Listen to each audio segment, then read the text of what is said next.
Jadi pertama-tama abstrak ini merupakan sebuah ringkasan atau inti dari sebuah karya tulis ilmiah. Nah, abstrak ini disajikan dalam dua bahasa, yaitu dalam bahasa ibu dan bahasa Inggris. Bahasa ibu di sini dimaksud di mana penelitian ini dilakukan. Misal, saya berasal dari Indonesia, maka dari itu saya harus menuliskan abstrak dengan bahasa Indonesia. Dan untuk bahasa Inggris ini dimaksudkan sebagai sebuah bahasa internasional. Jadi, jika ada orang dari luar negeri yang ingin membaca sebuah karya tulis ilmiah kita, maka dia dapat mengerti maksud dari karya tulis ilmiah tersebut. Nah, abstrak ini berisi pernyataan yang ringkas, padat, dan jelas. Maka, panjangnya abstrak ini secara umum adalah hanya terdiri dari 250 kata. Abstrak ini memuat masalah dan tujuan penelitian, prosedur penelitian, dan ringkasan hasil penelitian. Nah, di sini ada bagian-bagian abstrak. Yang pertama ada latar belakang. Latar belakang ini merupakan sebuah pokok permasalahan di awal secara umum. Terus yang kedua ada metode penelitian. Peneliti ini bisa menjelaskan metode dari penelitian yang digunakan, misal dalam pengumpulan data, pemilihan sampel, dan hal lainnya yang masuk dalam hal penelitian ini. Jadi pembaca bisa mengetahui cara dan langkah yang sesuai untuk menjawab permasalahan yang dihadapi dalam sebuah penelitian ilmiah. Lalu yang ketiga ada hasil penelitian. Hasil penelitian ini harus dijelaskan secara umum. Dan data dari hasil penelitian ini dapat berupa data kualitatif atau data kuantitatif. Data kualitatif di sini yang dimaksud adalah data yang bukan angka. Jadi misalkan saya meneliti sebuah kandungan sebuah senyawa dari suatu zat. Nah, jadi yang dimasukkan data kualitatif ini berarti saya harus mengetahui bahwa dalam sebuah senyawa ini ada unsur A, unsur B, unsur C, dan unsur lain-lain. Nah, kalau buat data kuantitatif ini harus berdasarkan angka. Jadi misalkan saya melakukan percobaan yang sama seperti tadi, jadi saya harus mengetahui jumlah unsur, jumlah persen massa, atau jumlah massa yang terkandung dalam sebuah unsur dalam bentuk angka. Dan yang terakhir harus memuat kesimpulan. Jadi kesimpulan ini berisi solusi serta saran atau berisi pernyataan peneliti bahwa penelitian yang dilakukannya dapat menyelesaikan permasalahan. Yang ketiga, cara menyusun abstrak. Jadi cara menyusun abstrak ini, abstrak harus terdiri dari empat kategori ini. Yang satu, judul karya tulis. Yang kedua, nama peneliti. Yang ketiga, isi abstrak. Dan kata kunci. Di sini saya mengambil sebuah contoh dari sebuah karya tulis. Nah, di sini di bagian sini ada bagian judulnya. Nah, di sini ada bagian nama atau identitas dari peneliti, dan di sini ada isi abstraknya. Dan nah, ini isi abstrak yang ini harus mengandung dari tadi di bagian-bagian abstrak seperti latar belakang, metode penelitian, hasil penelitian maupun kesimpulan. Dan yang terakhir harus ada kata kunci dari abstrak ini. Nah, abstrak ini memiliki manfaat, yaitu satu, untuk dapat menghemat waktu dalam pembacaan dokumen aslinya. Yang dimaksud dari poin nomor 1 ini, jadi si pembaca sebelum membaca semua karya tulis itu, si pembaca ini sudah tahu bahwa si karya tulis ini itu membahas apa gitu. Terus yang kedua, untuk dapat memperbanyak jumlah bacaan yang dapat dibaca dalam jangka waktu yang bersamaan. Yang ketiga, untuk dapat mempermudah dalam seleksi bacaan sebab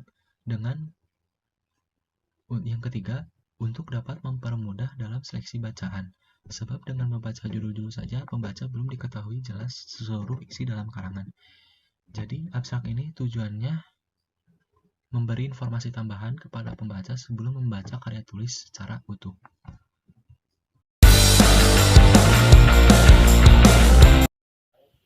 Selanjutnya saya akan bahas mengenai artikel ilmiah. Apa sih artikel ilmiah itu? Artikel ilmiah adalah tulisan yang berisi kumpulan, gagasan, ide, dan hasil pemikiran berdasarkan hasil penelitian, pengamatan, kajian, dan evaluasi yang disajikan secara terstruktur sesuai metode ilmiah. Nah, ciri-ciri dari artikel ilmiah itu menyajikan informasi, ide, atau pendapat untuk pemecahan suatu masalah dan didasarkan atas fakta, data yang valid, dan dapat ditelusuri, bersifat objektif dan tidak memihak, serta logis dan empiris, menggunakan bahasa yang baku dan sistematis.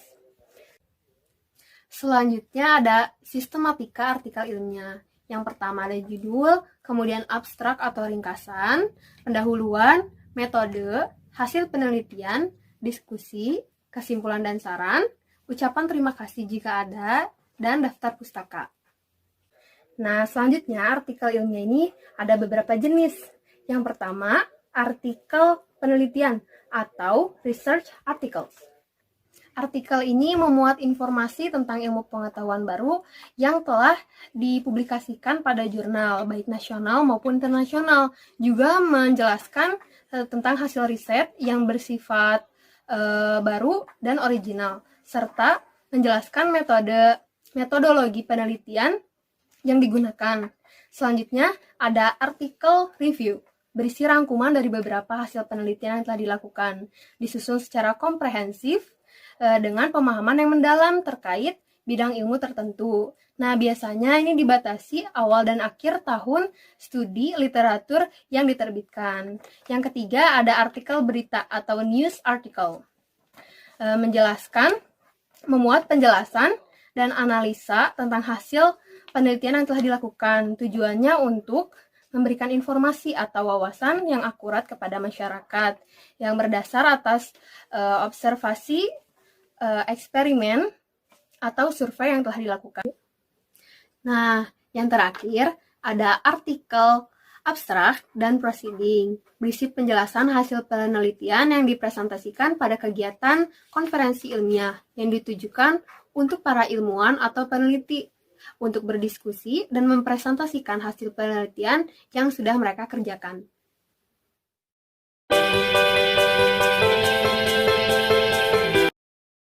Nah, yang pertama ada judul. Judul ini sering diiringi dengan identitas penulis. Judul bisa ditulis di akhir setelah kita menulis artikel ilmiah. Judul yang baik ditulis dengan sedikit kata-kata tapi menjelaskan isi artikel. Jumlah kata biasanya terdiri dari 5-14 kata. Judul artikel ilmiah hendaknya menghindari kata-kata yang bersifat klise. Di bawah judul selalu ada identitas penulis, yaitu nama penulis dan korespondensi. Penulis artikel ilmiah bertanggung jawab atas isi artikel ilmiah yang dia buat. Penulisnya pun bisa satu maupun lebih. Dan yang kedua adalah abstrak. Nah, bagian abstrak ini sudah dijelaskan oleh Givara di awal. Dan saya akan melanjutkan ke poin ketiga, yaitu bagian pendahuluan. Bagian pendahuluan ini secara sederhana adalah bagian yang memuat tentang apa yang akan Anda tulis, mengapa Anda menulis persoalan itu, dan bagaimana solusinya atau hasil kajiannya. Bagian pendahuluan berisi paparan atau ruang lingkupnya. Apakah bagian pendahuluan itu telah berisi paparan hasil kajian, pustaka, tentang perkembangan keilmuan terkait dengan bidang yang diteliti. Dan bagian pendahuluan juga memuat argumentasi. Di dalam pendahuluan juga perlu diuraikan bagaimana solusi untuk memecahkan masalah yang diangkat dalam tulisan. Masalah-masalah tersebut tentu harus yang penting.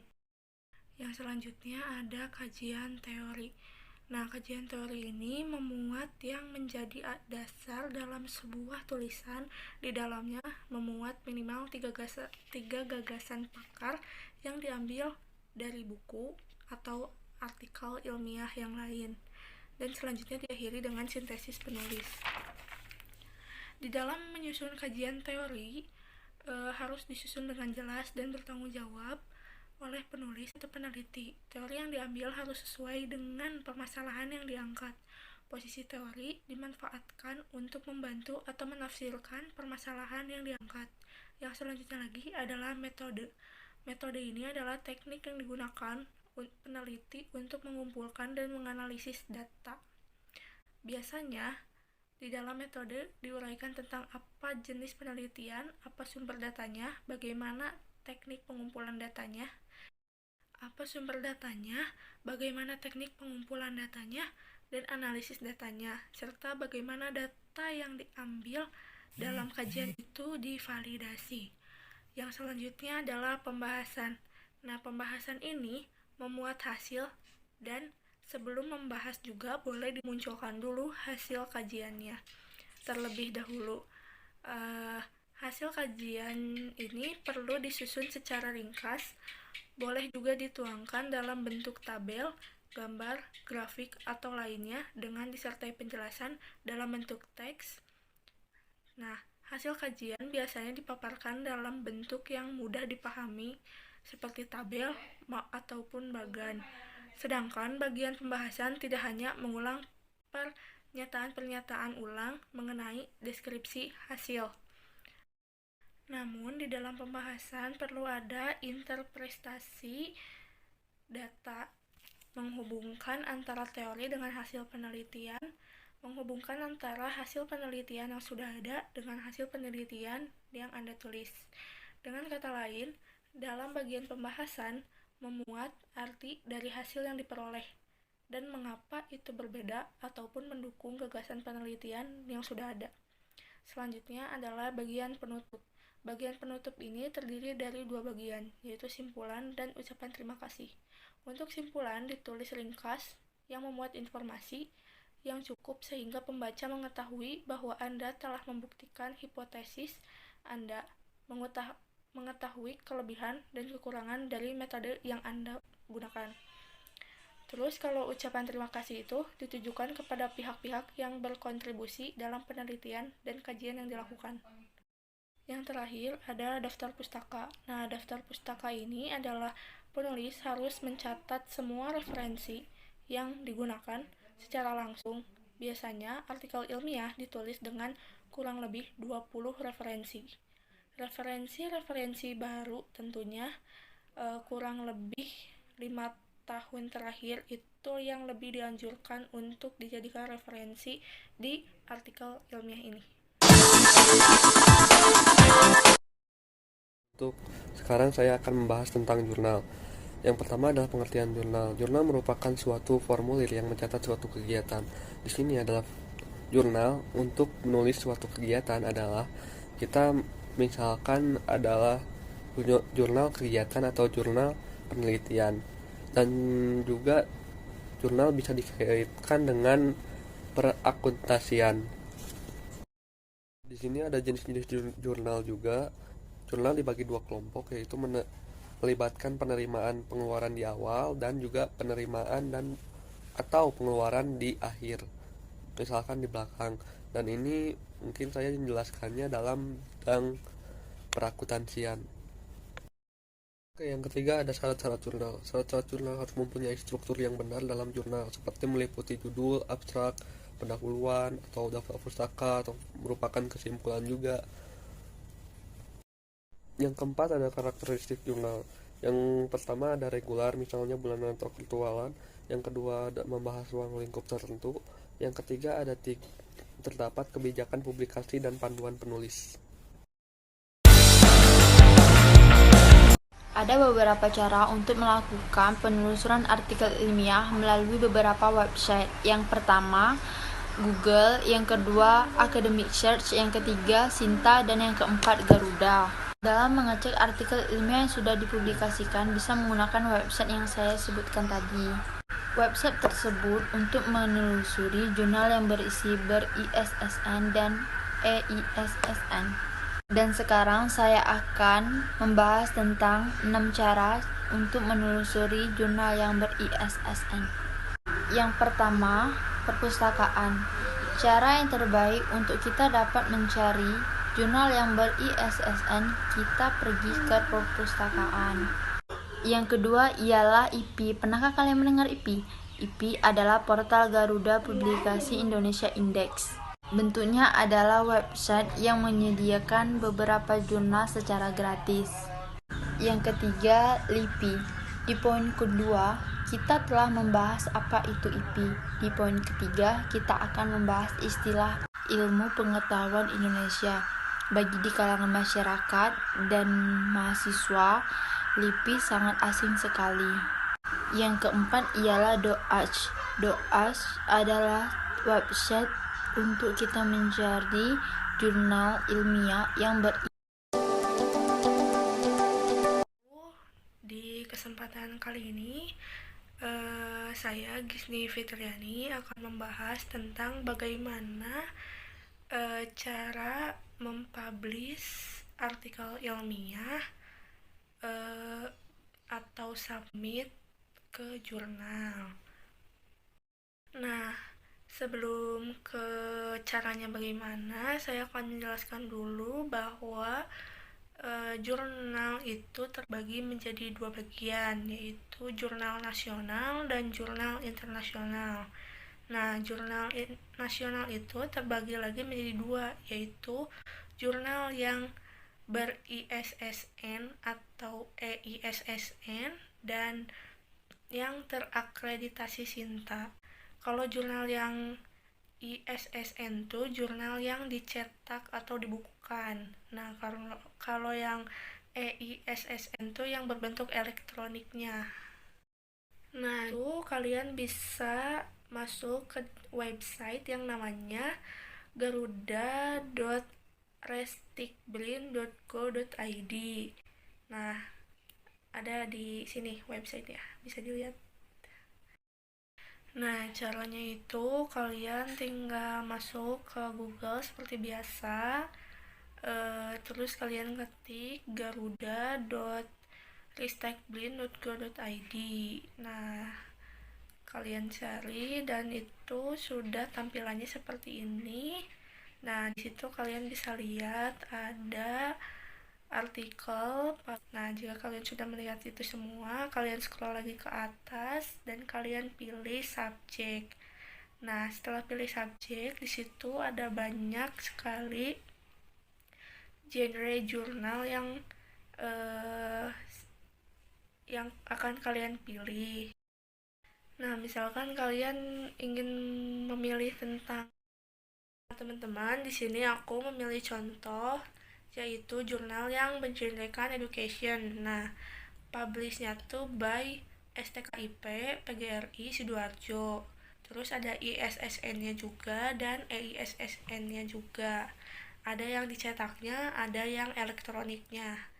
Terus di situ juga ada korek subjeknya, yaitu sudah dibahas tadi, yaitu education ya, korek subjeknya. Nah, jika udah ada semuanya, udah lengkap, kalian langsung klik website yang ada di atas publish by itu, kalian tinggal klik. Nah, jika kalian sudah klik websitenya, itu akan muncul tampilannya seperti ini. Terus kalian itu harus baca dulu IMN Scoop. Nah, di IMN Scoop ini kalian cek dulu apakah jurnal kalian yang kalian pilih itu sudah sesuai dengan yang kalian inginkan atau tidak. Karena jika itu salah, kalian kan bisa kembali dulu tuh sebelum kalian submit. Kalau misalkan kalian tidak mengecek ini, itu akan menghabiskan waktu banget untuk proses selanjutnya. Dan jika sudah kalian baca semua secara teliti dan seksama, kalian bisa ke outdoor guideline. Nah, di outdoor guideline ini adalah format penulisan yang harus kalian patuhi gitu. Jadi format penulisannya juga itu harus memenuhi sesuai yang editor berikan, dan disitu juga tersedia template-nya.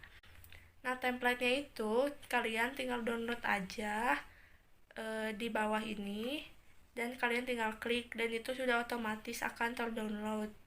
Nah, jika kalian sudah mendownload template-nya, otomatis tampilannya itu akan seperti ini. Dan ini tandanya jurnal yang kalian ingin submit itu akan terdownload. Nah, jika sudah terdownload kayak gini, kalian tinggal copy paste aja seperti biasanya. Ini juga untuk mempublish artikel submit ke jurnal itu ada biayanya ya teman-teman. Jadi kalau misalkan kalian ingin submitnya tuh cepet nih, hari ini juga misalkan, nah itu tuh kalian harus melakukan pembayaran. Pembayarannya itu dari 150.000 sampai seterusnya, tergantung keperluan kalian seperti apa. Nah, yang kedua, misalkan kalian ingin secara gratis. Nah, itu juga bisa kan, tapi kalian harus menunggu cukup lama sih kalau untuk yang gratis. Nah, username dan passwordnya kalian bisa register dulu, itu ada di atas. Kalian klik register dan isi formatnya sesuai yang diperintahkan. Terus jika sudah mempunyai username, kalian tinggal login aja ke pinggir register itu. Kalian login dan tampilan sesudah kalian login itu akan seperti ini. Nah, jika sudah seperti ini, kalian tinggal klik new submission. Nah, di new submission itu kalian tinggal scroll ke bawah dan di situ ada perintah untuk mencentang. Centang aja semuanya bagian itunya dan scroll ke bawah. Kalian juga jangan lupa centang klik yes-nya. Jangan lupa ya. Terus sesudah itu semua dicentang, kalian klik save and continue. Step kedua untuk submit-nya itu kalian upload submission file. Klik itu, terus kalian pilih artikel teks. Ya, di situ kan ada pilihannya tuh 1, 2, 3, 4. Nah, kalian tuh klik yang artikel teksnya. Jika sudah klik artikel teksnya, kalian klik upload file dan di situ kalian pilih artikel yang tadi kalian download di template-nya. Nah, udah kayak gitu, kalian klik continue terus dan continue lagi. Terus untuk misalkan ingin menambahkan filenya lagi, kalian bisa klik ini. Tapi kalau tidak, kalian langsung aja klik save and continue-nya. Ketiga adalah metadata terkait penulisan isi. Nah, ini tuh sesuai perintahnya. Yang terpenting di sini tuh adalah list of contributors-nya atau penulisnya. Nah, kalau misalkan penulisnya itu ada 2, kalian tuh bisa menambahkannya di add contributors. Kalian klik aja di situ dan tulis nama penulis keduanya siapa. Jangan sampai nama penulisnya itu kurang ataupun tidak ada. Kalian harus cek dulu. Kalau misalkan ada 2, ya kalian tulis 2 sesuai dengan buku yang tadi di awal. Keempat ada confirmation ataupun konfirmasi. Ini adalah step yang terakhir. Kalian tinggal klik finish submission-nya. Terus kalau kalian udah klik finish submission, berarti semua stepnya itu sudah selesai. Artinya sudah beres. Nah, kalian tinggal lihat di bagian submission-nya. Di sana akan muncul apa saja yang udah kita submit dari awal sampai akhir. Nah, udah kayak gitu kan berarti udah beres tuh. Nah, kalian tinggal tunggu aja email dari editornya atau sang penulisnya. Biasanya kita tuh diminta revisi sebagai atau sebagainya sampai tahapan artikel kita dipublik. Jadi sebelum artikel kita dipublik itu nanti kita akan dapat email dari editornya untuk melakukan revisi.